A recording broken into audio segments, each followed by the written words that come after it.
So as a guy who's only 5'4", trust me, shorter is sometimes better. And that's why I've picked a little mini moment from a recent episode that I think you'll really like. So if you do, the full conversation is right there in the podcast feed. Enjoy. This is Laugh or Death, hosted by keynote speaker Paul Ozenkup. Here's what we're going to start. Here's what every comedian needs. Yeah, I do have. I have what's called like the 5 foundations. I feel like every comedian needs this. The first foundation, and I like to call it somewhat of a pyramid scheme because it builds on top of each other into the tippy top. So I say the base foundation is like visual messaging. Like there's something unique about you that people register whether you realize it or not, right?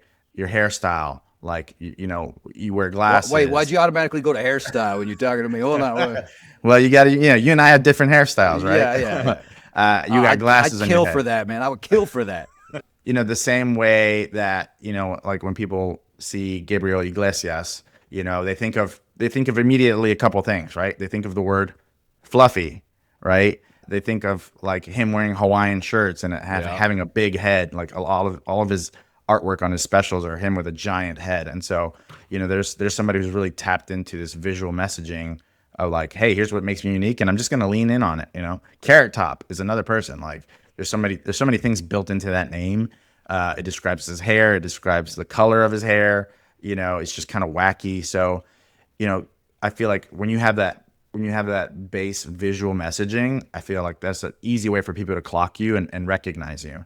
Yeah. Then I'd say the home base for that is the second level, which is your website. Like once you have a brand, where does it live? Like ideally it lives on your website so that when people are looking for you, they know exactly where to find you, and everything lives on your website, right? Like your bio, your headshot, your tour dates, the links to your socials, like everything should basically be housed in your website. So I'd say that's the second foundation.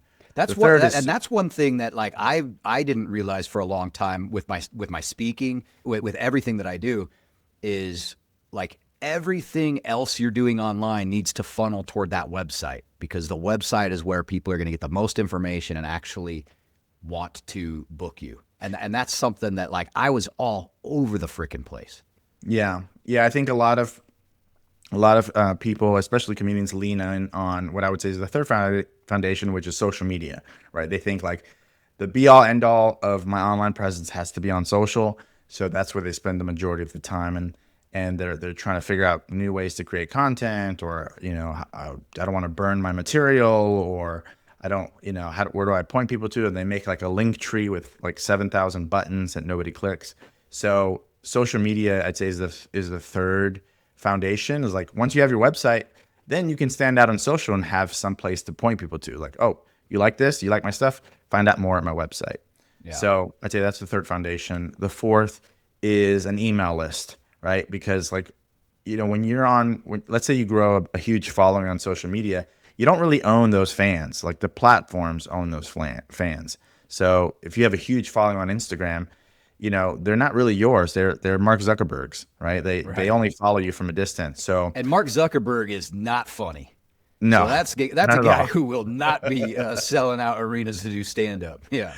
No. So the big opportunity for comedians is to move people from the social platforms onto their own platform, which I would say is their email list, because you can monetize your fans, and you can stay connected to your fans on a much deeper level in the inbox than anywhere else. So that's kind of the fourth foundation. And then the final foundation is just having offers. Like, how do you monetize beyond the microphone?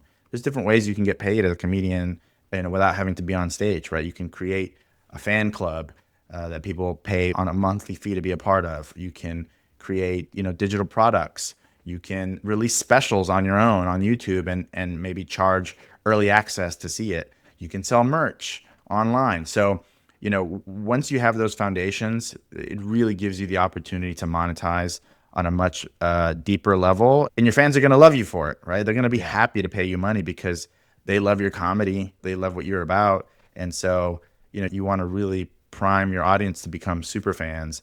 And when you have those 5 things working for you, that you're really poised to own your fan base and serve them well for a long time. I like that. And again, like that's, I think, true for the world of comedy, or really anyone that's trying to build a brand of like all of these things can point toward your website.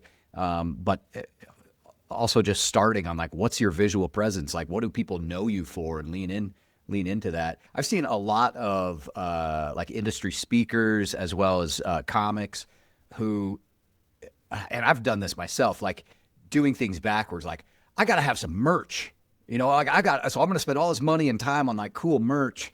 And it's like, dude, you have a crap website. Your social media is all over the place. You don't have a mailing list. Like, okay, so you sold like 9 stickers, like what is this doing? And so it's easy to get distracted by the tip of the pyramid, Exactly. the sugar on top, when it's like, let's start the foundation here a little bit before we get too stoked about all the other stuff. Hey, thanks for listening. If that little mini moment resonated with you, then you don't have to stop now.